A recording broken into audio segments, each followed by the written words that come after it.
पहले तो आप सबको मेरा सादर अभिवादन और इस बड़े काम के लिए श्यामलाल कॉलेज साधुवाद का हकदार है। महत्वपूर्ण चीज़ है ये जानना कि हम लोग भक्ति काल पर बात करने के लिए एकत्रित हुए हैं और बात कर रहे हैं। तो वजह क्या है, क्यों बात करना चाहते हैं, और वो भी 2 दिवसीय अंतर्राष्ट्रीय संगोष्ठी आयोजित कर रहे हैं भारतीय दर्शन और भक्ति काव्य पर। और बढ़िया सेमिनार पेपर और लेक्चर्स आप सब सुन रहे हैं। अभी मैं भी सुन रही थी थोड़ी देर पहले तक। तो मैं कुछ चीज़ों को भक्ति काव्य के संदर्भ में, मध्यकाल के संदर्भ में आपके सामने रखना चाहूँगी। आज सबसे ज़्यादा ज़रूरत है कि हम भक्ति काव्य पर और मध्यकाल की पृष्ठभूमि पर ज़्यादा से ज़्यादा बात करें और हर कोण से बात करें। जितना ज़्यादा हम इन विषयों पर बातचीत करेंगे उतना ही जो अस्पष्टता है, कुपढ़ता है, समझ पर जो जाले लगे हैं वे परिष्कृत और स्पष्ट होंगे, साफ होंगे। तो इस पर बात करने की ज़रूरत बराबर बनी रही है और आज के समय में और भी ज़्यादा है। ऐसा नहीं है कि मध्यकाल के सारे मसले निबट गए और अब मध्यकाल पर नहीं, बस आधुनिक काल के मामलों पर बात करने की ज़रूरत है। मध्यकाल के संदर्भ और तमाम मुद्दों पर अब उतनी ज़रूरत नहीं रह गई है। ऐसा नहीं है। इसलिए भी ऐसा नहीं है कि मध्यकाल की जो चेतना है, खास करके भक्ति साहित्य और दर्शन के माध्यम से जिस चेतना का रूपायन हमारे संपूर्ण साहित्य से होते हुए भारतीय जीवन में व्याप्त है, उसकी पहचान और उस तक बार बार पहुंचने की कोशिश बनी रहनी चाहिए। और इसी क्रम में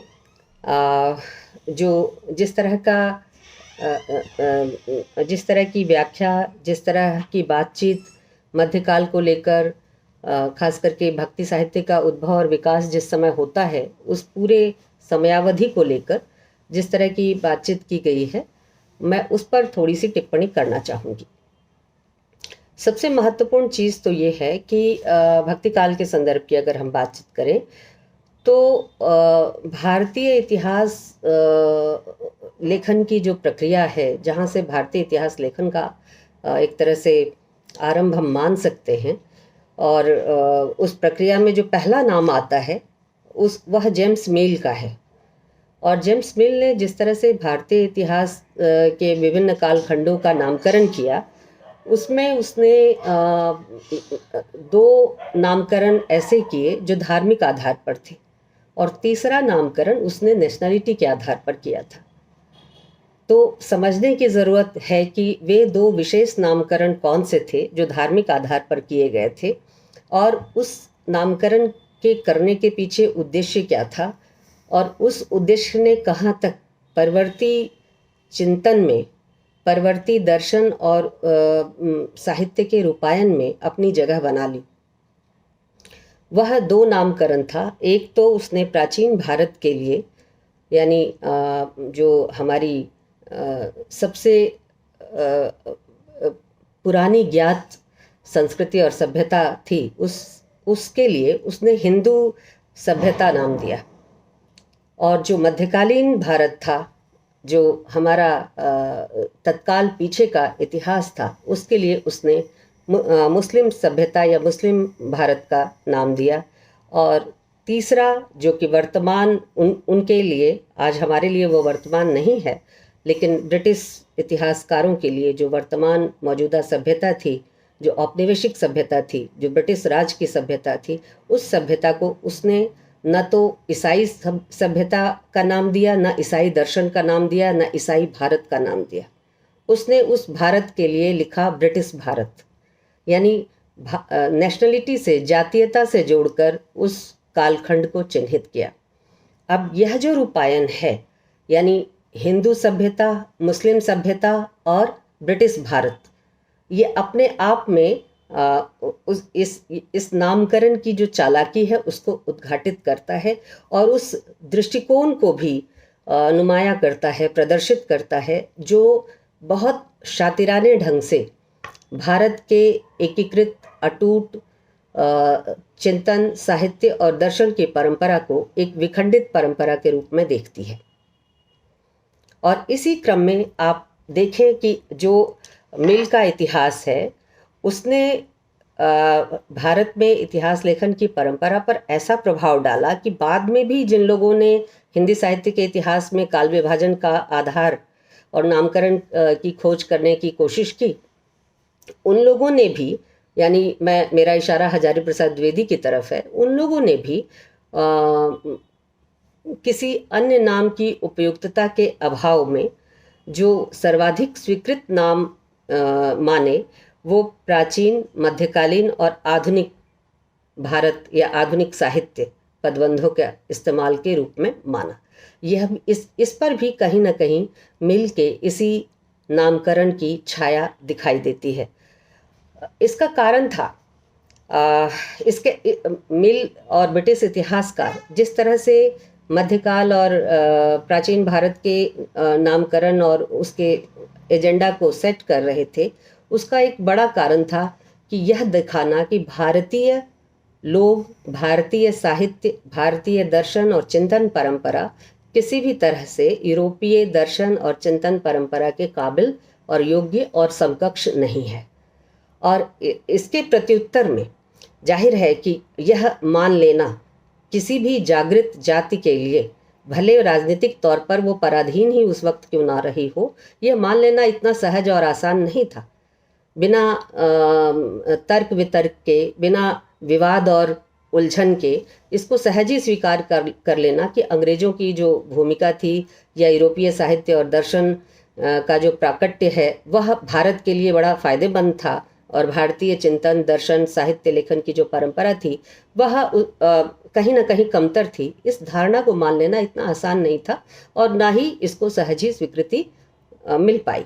जाहिर है जो काउंटर लेखन आए, जो उसके प्रत्युत्तर में साहित्य लेखन और काल विभाजन इत्यादि का जो दौर चला, उसमें बहुत दूर तक मदद की प्राच्य विद्याविदों ने, यानी ओरिएंटलिस्ट स्कूल जिसे हम कहते हैं, इन लोगों ने बहुत दूर तक हमारी मदद की। इन्होंने भारत के एक ऐसे इतिहास को खड़ा किया, एक ऐसी सभ्यता और संस्कृति को खड़ा किया जो यूरोपीय सभ्यता और संस्कृति की तुलना में कहीं ज़्यादा विलग, श्रेष्ठ और ज़्यादा आत्मिक नज़र आती थी। तो जो भारत का उस समय संघर्षशील बौद्धिक तबका था, जिसे हम राष्ट्रवादी तबका भी कह सकते हैं, यानी जो भारत की नेशनलिटी की खोज और एक नेशनल लिटरेचर की खोज में लगा हुआ था, उस तबके को एक बड़ी मदद इन प्राच्य विद्याविदों के लेखन और इनके अध्ययन मनन से पहुंचती है।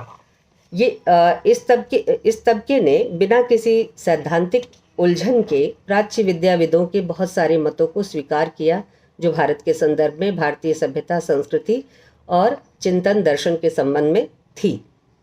और जाहिर है कि इसी से लगा हुआ एक और धड़ा वहाँ अपनी उपस्थिति दर्ज कराता है इस पूरे कालखंड में, जो विचार विमर्श और उथल पुथल का कालखंड है, इस पूरे कालखंड में अपनी उपस्थिति दर्ज कराता है। और वो धड़ा क्या है, कौन सा है? वह धड़ा भारतीय चिंतन, साहित्य और दर्शन के प्रति ऐसा नज़रिया रखने वाला धड़ा है जो भारतीय अतीत को, प्राचीन भारतीय सभ्यता, संस्कृति और साहित्य को किसी भी तरह से आलोचनात्मक दृष्टि से देखने को तैयार नहीं था।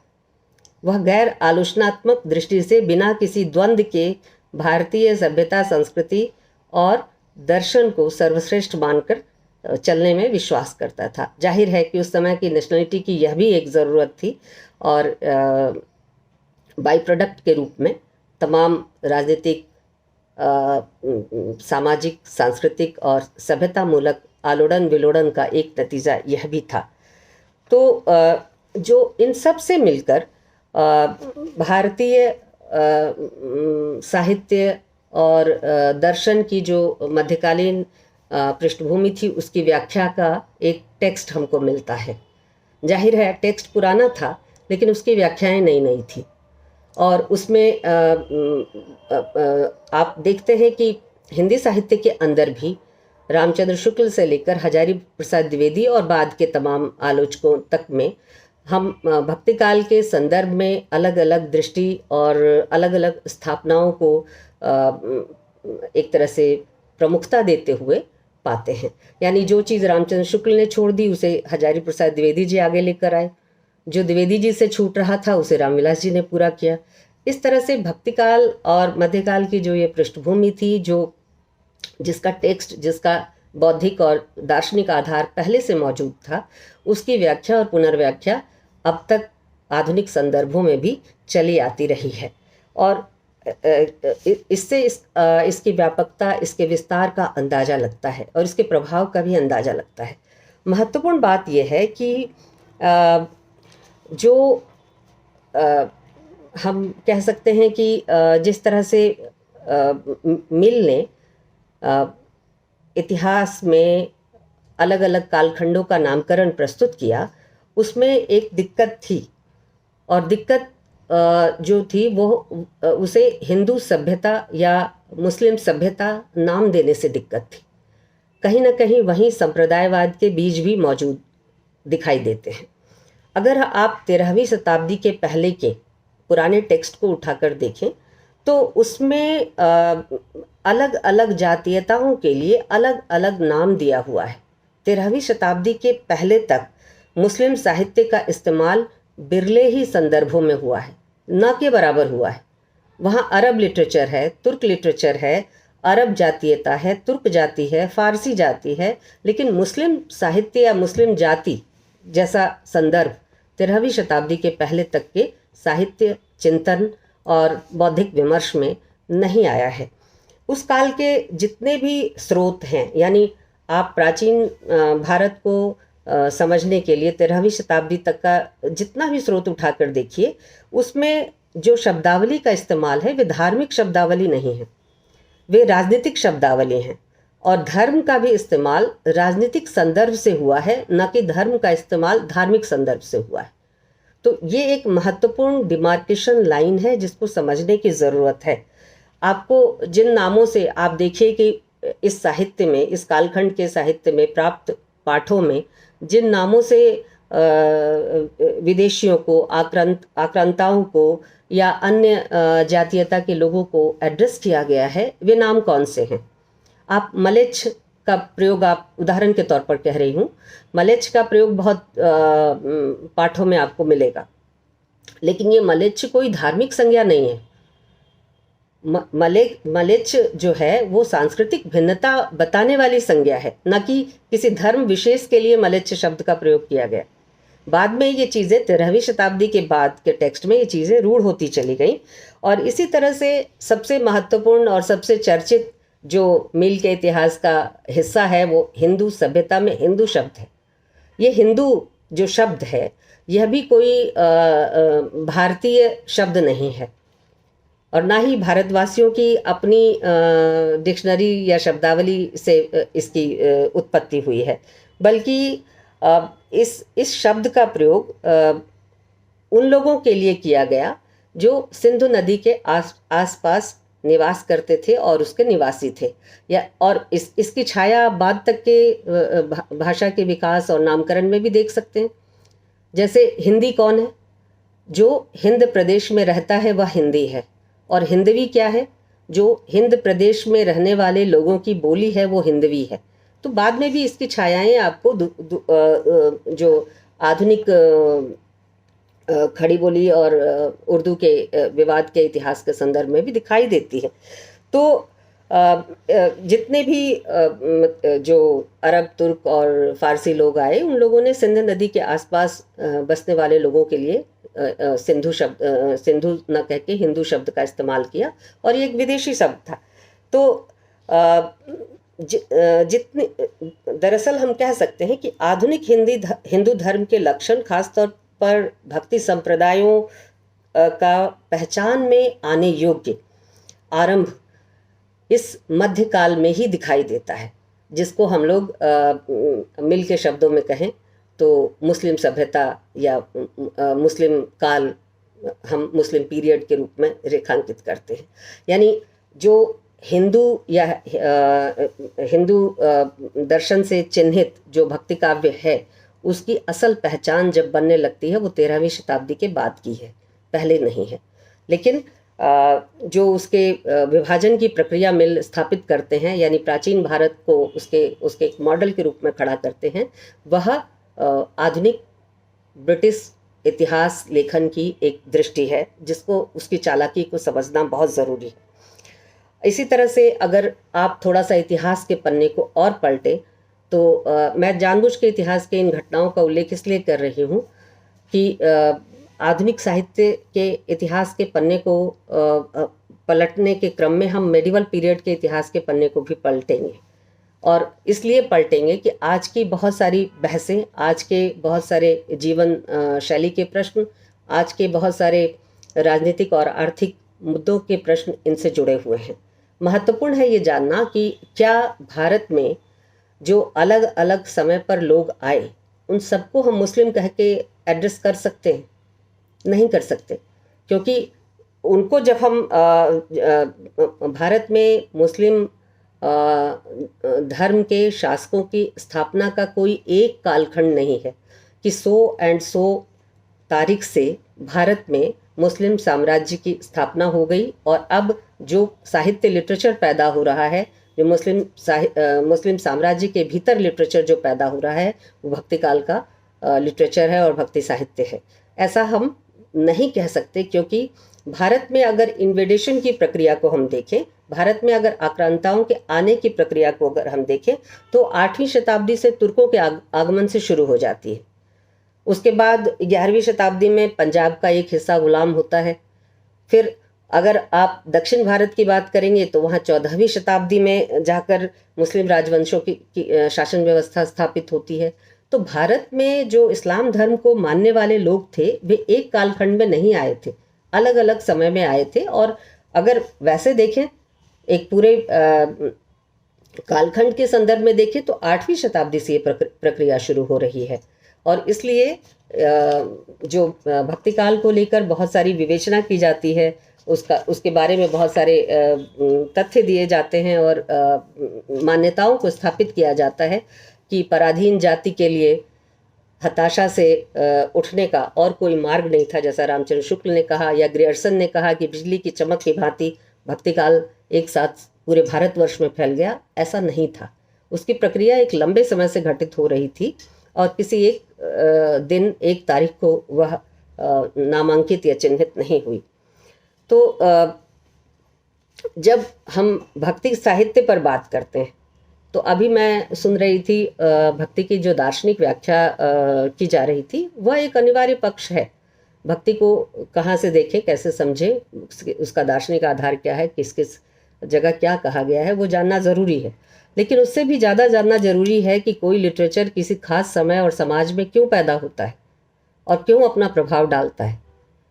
उस समय और समाज को समझने के लिए सबसे ज़्यादा ज़रूरी चीज़ है कि हम उस समय और समाज के आर्थिक और सामाजिक ढांचों की भी चर्चा करें। आर्थिक ढांचे पर हम बात नहीं करेंगे और केवल साहित्यिक संदर्भों के सहारे भक्ति और भक्ति के कॉन्सेप्ट को समझने की कोशिश करेंगे तो हम गलती करेंगे, क्योंकि कोई भी साहित्य अपने समय की पैदाइश होता है और उस समय के चले जाने के बाद आप उस साहित्य को ठीक ठीक वैसा ही प्रोड्यूस नहीं कर सकते। आज भी अगर हम भक्ति के संदर्भों पर बात करें, भक्ति के किन संदर्भों को हम मध्यकाल से लेकर आधुनिक काल तक आना चाहेंगे, तो ठीक वही संदर्भ नहीं होंगे जो मध्यकाल में रहे होंगे। आज उसकी व्याख्या हमारी तरह से हम अपने समय और समाज और परिस्थितियों के अनुसार करेंगे। तो ज़रूरी है कि आर्थिक ढांचे की सम्यक समझ विकसित करना चाहिए। साथ ही साथ सामाजिक ढांचे में भक्ति पर बात करते हुए दूसरी महत्वपूर्ण चीज़ जो है, जिसके संदर्भ में हम लोगों को थोड़ा सा सावधानी बरतने की ज़रूरत है और साथ ही साथ विश्लेषण और आलोचना की ज़रूरत है, वह चीज़ है सामाजिक ढांचे के अंतर्गत जातिगत जो भेद है उसको समझने की ज़रूरत है।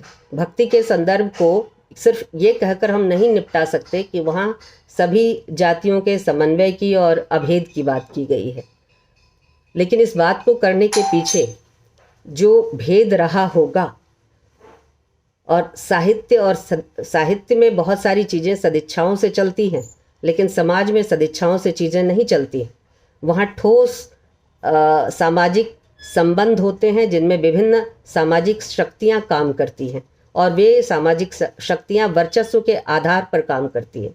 इस चीज़ को समझने की ज़रूरत है, और ये भक्ति काल में भी जरूर रहा होगा, क्योंकि मनुष्य का इतिहास इसकी गवाही देता है। बहरहाल, तो मेरे कहने का अर्थ ये है कि जब हम आर्थिक ढांचे की बात करें तो साथ ही साथ सामाजिक ढांचे और सामाजिक ढांचों के अंतर्गत जातिगत जो ढांचा है समाज का, उस पर भी बात करने की ज़रूरत है। और ये सवाल भी यहीं उठाने की ज़रूरत है कि क्या सामाजिक ढांचा, जो दार्शनिक ढांचा है जाति का, यानी वर्णाश्रम धर्म के नियम, क्या सामाजिक ढांचा वर्णाश्रम धर्म के नियम के अनुसार चलता था? अगर चलता था तो क्या 2 × 2 = 4 वाली स्थिति थी? कोई लचीलापन था या नहीं था? अगर नहीं था तो बहुत सारे गैर क्षत्रिय राजा कैसे बने?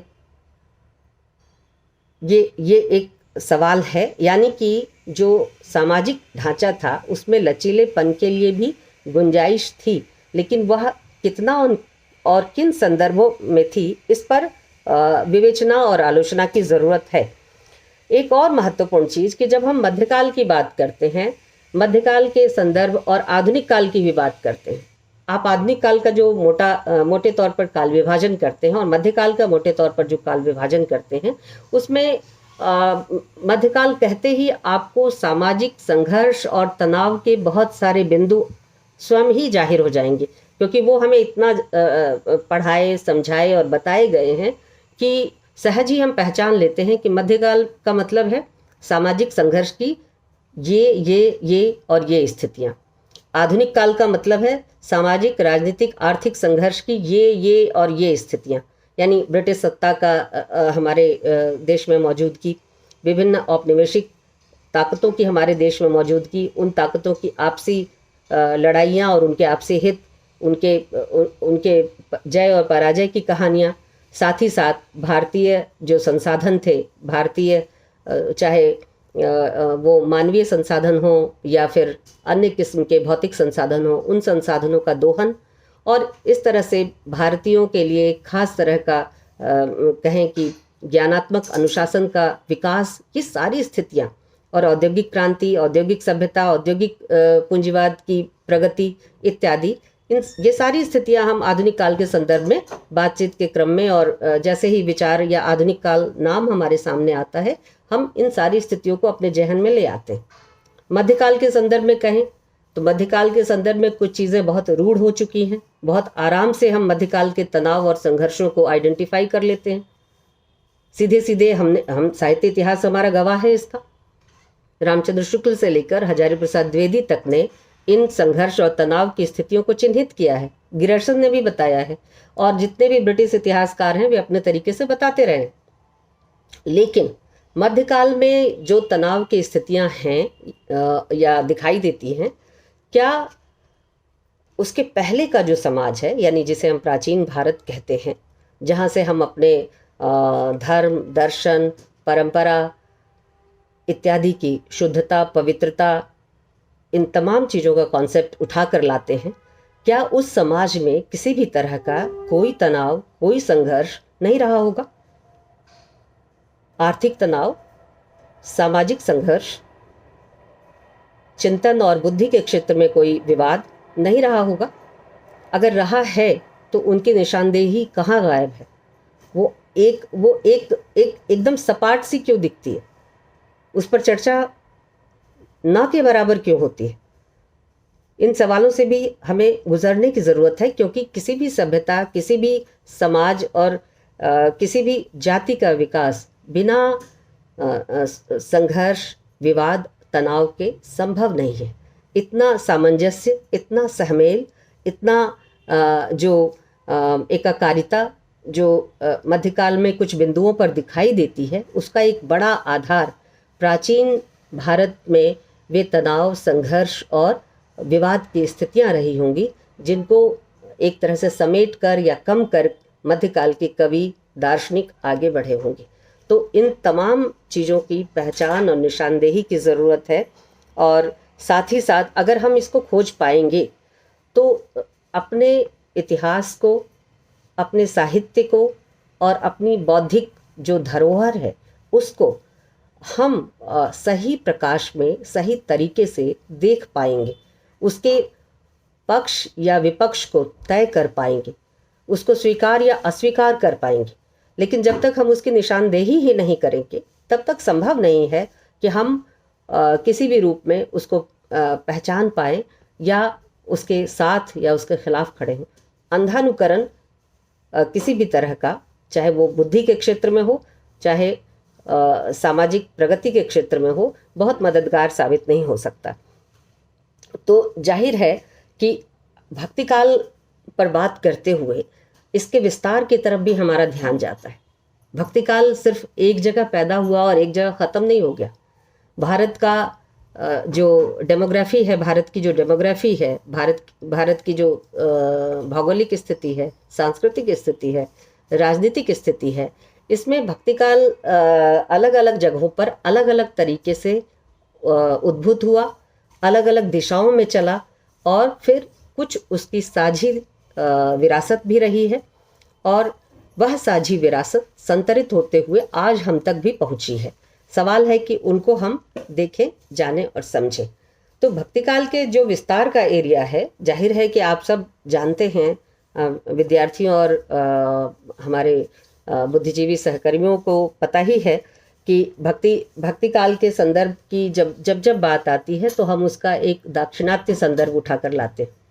हम कहते हैं भक्ति द्राविड़ उपजी लाए रामानंद, यानी भक्ति काल की जो पैदाइश है वो दक्षिण में हुई पहले, और किसी भी भारतीय भाषा में भक्ति ग्रंथ सबसे पहले दक्षिण में आए, दक्षिण में लिखा गया और फिर वहाँ से चलकर उत्तर भारत की तरफ आया, ऐसी मान्यता है और ऐसा साक्ष्य भी है। तो भक्ति काल के संदर्भ और उसके विस्तार के संदर्भ में जब हम बात करते हैं तो तमिल साहित्य की तरफ हमारा ध्यान जाता है। तमिल साहित्य में सबसे पहले भक्ति का एक तरह से कहें कि आविर्भाव और भक्ति साहित्य का लिटरेचर हमको देखने को मिलता है, और जाहिर है कि जो तमिल साहित्य का भक्ति काव्य है, तमिल साहित्य का जो लिटरेचर है, वह जीवन के स्वीकार का काव्य है। भक्ति काल की विशेषता अगर पहचाननी है तो हमें यहाँ से ध्यान देना होगा कि भक्ति काल जीवन के अस्वीकार का नाम नहीं है, भक्ति काल वैराग्य का और संन्यास का नाम भी नहीं है। भक्ति काल और भक्ति लिटरेचर जो तमिल साहित्य में था, तमिल साहित्य में जिस तरह से लिखा गया, उसका एक पुराना बेसिक आधार मौजूद था, बुनियादी आधार मौजूद था, जो जीवन की स्वीकृति का आधार था। जाहिर है भक्ति साहित्य जो तमिल भाषा में लिखा गया वह जीवन की स्वीकृति का साहित्य था, जीवन से वितराग का, वैराग्य का और विमुखता का साहित्य नहीं था, किसी भी तरह से नहीं था। और कह सकते हैं कि इस पुराने आधार को, जो जीवन की स्वीकृति का आधार था, तमिल भक्ति साहित्य में नया जीवन मिला, नया विस्तार मिला, उसको नए आयाम मिले। और ये कह देना बहुत उचित होगा कि तमिल साहित्य और तमिल समाज में भक्ति काल के उद्भव के पहले जाहिर है कि जैन और बौद्ध मत का प्रभाव था, जो एक तरह से संसार त्याग और निग्रह का साहित्य था। लेकिन भक्ति साहित्य ने संसार त्याग और निग्रह की बात नहीं की, और वह इन अतिवादी सीमाओं से बचकर जीवन की स्वीकृति की तरफ बढ़ा, और इसी क्रम में उसने रीतिवादी सीमाओं का भी अतिक्रमण किया, रीति यानी रूढ़ी और रूढ़िबद्धताओं का भी अतिक्रमण किया। और जीवन के विविध पक्षों का चित्रण करने में सफल रहा। एक महत्वपूर्ण चीज़ ये है कि तमिल लिटरेचर के अंदर जब हम भक्ति साहित्य की शिनाख्त करते हैं तो वहाँ पर आपको एक साथ ही शैव दर्शन और उससे प्रभावित साहित्य मिलता है, दूसरी तरफ वैष्णव दर्शन और उससे प्रभावित साहित्य मिलता है। यानी जाहिर है कि शैव और वैष्णवों का एक बड़ा विवाद वहाँ मौजूद है और कई राजाओं ने, खास करके पल्लव और चोल वंश के कई राजाओं ने ये शैव मत का अनुकरण किया था। और एक राजा, मैं जब दक्षिण घूमने गई थी तो मैंने उस जगह को भी देखा था, आंडाल की मूर्ति लगी हुई थी और वो उस जगह पर बताया गया था कि वैष्णवों को खदेड़ कर वहाँ से भगाया गया था। बाद में पुनः एक अन्य संत ने उस मंदिर की स्थापना की, जो वैष्णव मंदिर था, विष्णु का मंदिर था, उसकी स्थापना दोबारा की गई थी, उसे पहली बार तोड़ दिया गया था।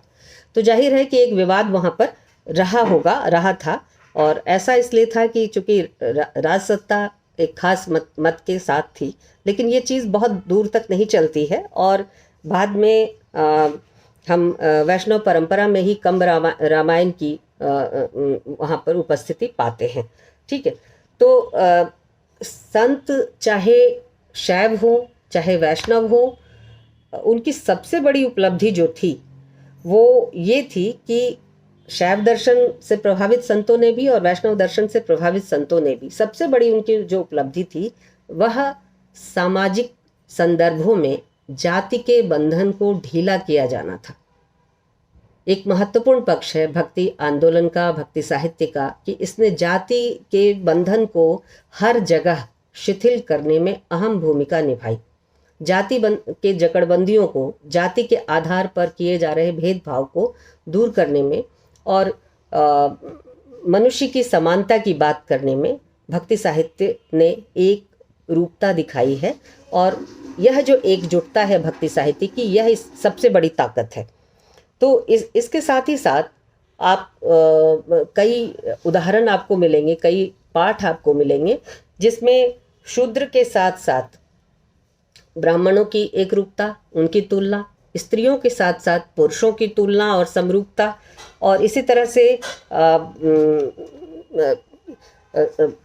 राजा और रंग की तुलना और समरूपता, समानता स्थापना भक्ति काल में, चाहे वो दक्षिण का साहित्य हो चाहे उत्तर का साहित्य हो या किसी भी क्षेत्र का भारत के संदर्भ में साहित्य हो, उसने जाति प्रथा को एड्रेस किया और जाति प्रथा के साथ साथ जेंडर के सवाल को भी एड्रेस किया। महत्वपूर्ण है ये कहना, क्योंकि भक्ति ही वो बड़ा कैनोपी था, भक्ति ही वो बड़ी कह सकते हैं जगह थी जहाँ पर हर तरह के जो भेद हैं वह तिरोहित होकर सिर्फ एक अस्तित्व रहता था और वह था मनुष्य मात्र का, मानवता का।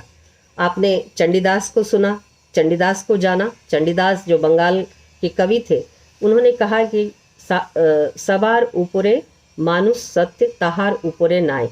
इसी तरह से जायसी मानुष प्रेम भयउ बैकुंठी, और अनेक उदाहरण हैं।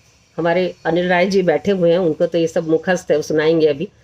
तो मैं सिर्फ इस बात की तरफ इशारा करके छोड़ रही हूँ कि जो हर तरह के भेदभाव को लेकर जिस तरह का एक अस्वीकार भक्ति काल में मिलता है, और वह उत्तर और दक्षिण का भेद नहीं करता, वह उत्तर में भी है और दक्षिण में भी है, दोनों तरफ है। हालांकि उसकी प्रभावकारिता पर हम बहस कर सकते हैं कि वह कितनी प्रभावी हुई, लेकिन इस तरह का एक कॉन्सेप्ट, इस तरह की एक अवधारणा भक्ति काल में मौजूद है। एक और चीज़ जो भक्ति काल के संदर्भ में है, वह महत्वपूर्ण पक्ष है उसका सामंत विरोधी मूल्य। इसको भी रेखांकित करना चाहिए। भक्ति काल में न केवल मनुष्यता के पक्ष में खड़ा लिटरेचर हमको दिखाई देता है, बल्कि सामंत विरोधी मूल्य भी दिखाई देता है। क्या सीखे भक्ति काल के कवियों से? आधुनिक मनुष्य को क्या सीखना चाहिए? सारी राजनीति को एक तरफ रख दीजिए, जो चीज़ सीखनी चाहिए वो ये है कि संतन को कहा सीकरी सो काम। ये संत वही हैं जो इंटेलेक्चुअल्स हैं, ये संत वही हैं जो बुद्धिजीवी वर्ग है, और इन संतों को सीखना चाहिए कि अपने कर्म से बढ़कर कोई और कर्म नहीं होता। सीकरी तो है थी रहेगी, सीकरी वालों को कम याद करते हैं, कबीर सूर तुलसी को ज़्यादा याद करते हैं। तो अपना कर्म संतन को कहा सीकरी सो काम, आवत जात पनहिया टूटी विसर गयो हरिनाम। तो ये जो सामंत विरोधी मूल्य है, जिसमें एक अच्छा राजा चाहिए, एक उदार राजा चाहिए, राजा वही कैसा चाहिए, राम की तरह चाहिए, लेकिन राम को राजा के रूप में रखते हुए भी राम के अंदर मनुष्य का हृदय चाहिए, उसमें वही दुर्बलताएं चाहिए जो मानवीय दुर्बलताएं हो सकती हैं। तो ये एक बहुत बड़ा पक्ष है जो भक्ति साहित्य का है। और एक और महत्वपूर्ण पक्ष 14 फरवरी आ रहा है, मैं कहना चाहती हूँ, प्रेम का पक्ष है, जिस प्रेम को लेकर आए दिन किसी न किसी तरह का विवाद। अभी मैंने देखा था, कल मैं विश्वविद्यालय से घर लौट रही थी तो मैंने मेट्रो में देखा था 14 फरवरी को मातृ पितृ पूजन दिवस मनाया जा रहा है, और आशाराम बापू जी का वो विज्ञापन था, बाद में मेट्रो से हटाया गया, वह खबर भी आई। अब आप सोचिए कि मातृ पितृ पूजन दिवस मनाना है तो किसी भी दिन मना लीजिए, कौन मना करता है अपने माता पिता की पूजा करने या उनको सम्मान देने, आदर देने से। वृद्धाश्रम सारे बंद करवाइए, सभी माँ पिताओं को उनके घर भेजिए, अच्छी बात है, हमारे संस्कार यही कहते हैं। लेकिन दिक्कत क्या है कि हम 14 फरवरी को मनाएंगे, प्रेम का प्रदर्शन हम इस तरह से करेंगे। तो गोदा को कहाँ ले जाओगे, अंडाल को कहाँ फेंक दोगे, मीरा से कैसे बात करोगे, मीरा के साहित्य, कबीर को क्या झूठा बताओगे। दिक्कत यहाँ है, आप अपने ही साहित्य को न जानकर उसके विपक्ष में खड़े हो रहे हैं। हमारी सभ्यता जहाँ तक चलकर आई, हमारी संस्कृति और हमारा विचार चिंतन मनन जहाँ तक चलकर आया, आप उल्टी दिशा में उल्टे पैर से जाना चाहते हो। गोदा की उस मानसलता को जो वो विष्णु के प्रति प्रकट करती है, जहाँ वो उन्मुक्त भाव से अपने शरीर के उन अंगों का वर्णन करती है, जिसको आज भी अगर मैं सभ्य तथा कथित सभ्य समाज के समक्ष कहना चाहूँ तो मुझे शायद कहा जाएगा कि मैं बहुत बोल्ड हूँ, लेकिन गोदा ने कहा है, वो भक्ति काल के छाया के अंदर कहा है। तो गोदा को कहाँ फेंक दोगे जो कृष्ण के प्रति प्रेम में इस तरह से अपने को प्रकट करती है। मीरा को कहाँ कैसे देखोगे जो कहती है असवन जल सींची सींची प्रेम बेली बोई, अब तो बेली फैल गई आनंद फल होई। 14 फरवरी को एक तरफ हटाओ, प्रेम की बात करो जो आपके भक्त काल के कवियों ने कहा, उससे सीखो। दिलचस्प है कि यह प्रेम कबीर के यहाँ भी है, यह प्रेम तुलसी के यहाँ भी है, और यह प्रेम भक्ति काल के तमाम कवियों के यहाँ है, वेमना के यहाँ भी है, बसेश्वर के यहाँ भी है, तमाम लोगों के यहाँ है। और एक और महत्वपूर्ण चीज़ कि जो प्रेम में जो अलौकिक दिखता है, उससे लौकिक संबंध भक्ति काल के कवियों ने स्थापित किया है। भक्ति काल का लिटरेचर अलौकिक प्रेम और अलौकिक सत्ता के साथ जो संबंध कायम करता है वो लौकिक संबंध है, अलौकिक नहीं है। इस चीज़ को समझने की ज़रूरत है। और इसी तरह से सामाजिक यथार्थ को आधार बनाकर मानव संवेदनाओं को व्यक्त करने वाला, समाज के निम्नतम जनों को सम्मान देने वाला भक्ति साहित्य और भक्ति साहित्य की रचनाएं हैं, ये समझने की ज़रूरत है। और इसी संदर्भ में बहुत सारी बात की जाती है, मैं कुछ बातें कहकर छोड़ दूंगी क्योंकि मुझे भी आज थोड़ी सी व्यस्तता है। आप कबीर, सूर, तुलसी, मीरा, इन तमाम लोगों की हम बातचीत करते हैं। कबीर के संदर्भ में, खास करके संत साहित्य के लोगों के संदर्भ में हम कहते हैं, तुलसी के संदर्भ में भी जब हम माया का चित्रण पाते हैं, या हम कबीर के संदर्भ में जब हम स्त्री की चर्चा करते हैं कि नारी की छाया परत अंधा होत भुजंग, इस तरह की पंक्तियों की चर्चा करते हैं, तो आप देखिए कि जो अन्य कवि हैं, क्या भक्ति काल में सभी ने स्त्री के प्रति यही नजरिया रखा है? दक्षिण भारत के जो भक्ति काल के कवि हैं वो भी ऐसा ही सोचते हैं। प्रेम की मैंने चर्चा की, प्रेम का संदर्भ अलौकिक और लौकिक दोनों रूपों में वहाँ मौजूद है। गार्हस्थ जीवन का निषेध नहीं है। इन भक्ति काल के लोगों की, भक्ति काल के रचनाकारों की विशेषता क्या है? वे संत नहीं है केवल, वे गृहस्थ भी हैं। और ये इन गृहस्थ संतों ने जो अपना कंट्रीब्यूशन दिया है समाज को, वह आज किसी भी संतत्व प्राप्त किए हुए लोगों से कहीं बढ़कर है। तो ऐसी स्थिति में आप देखिए, मैं एक उदाहरण आपको देती हूँ वेमना का। वेमना जिनको दक्षिण का कबीर कहा जाता है, वेमना महत्वपूर्ण लेखक रचनाकार हैं। उन्होंने कहा कि एक अच्छी आजीविका के लिए अपने को शिथिल करो, यानी श्रम का महत्व। जो चीज़ मैं समझाना चाहती हूँ कि जिस श्रम को, जिस परिश्रम को, हाथ से किए गए परिश्रम को, बुद्धि के परिश्रम को नहीं, जिस हाथ से किए गए परिश्रम को हम सबसे कम सम्मान देते हैं, वेमना उसके बारे में क्या कह रहे हैं? वेमना कहते हैं कि एक अच्छी आजीविका के लिए अपने को शिथिल करो, और जब बड़े हो, यानी परिश्रम करते हुए थक कर कुछ अपने लिए उपार्जित कर लो, बड़े हो तो क्या करो? सुंदर विनम्र कन्या से विवाह करो, भले ही वह निर्धन परिवार की हो। एक स्नेहशील समझदार पत्नी को पाना बहुत कठिन है। ये स्त्री की प्रतिष्ठा है गार्हस्थ्य जीवन के भीतर। और श्रम का महत्व है, जिस श्रम के महत्व पर आज हम दर्जनों सेमिनार कर डालते हैं, घर के घरेलू परिश्रम से लेकर सार्वजनिक जीवन में परिश्रम के महत्व को लेकर हम तमाम संगोष्ठियां करते हैं। उस श्रम की महत्ता को और गृहस्थ जीवन के भीतर श्रम की महत्ता को वेमना इस तरह से प्रतिष्ठित करते हैं और कहते हैं, स्त्री की प्रतिष्ठा कैसे कर रहे हैं देखिए। एक स्नेहशील समझदार पत्नी को पाना बहुत कठिन है।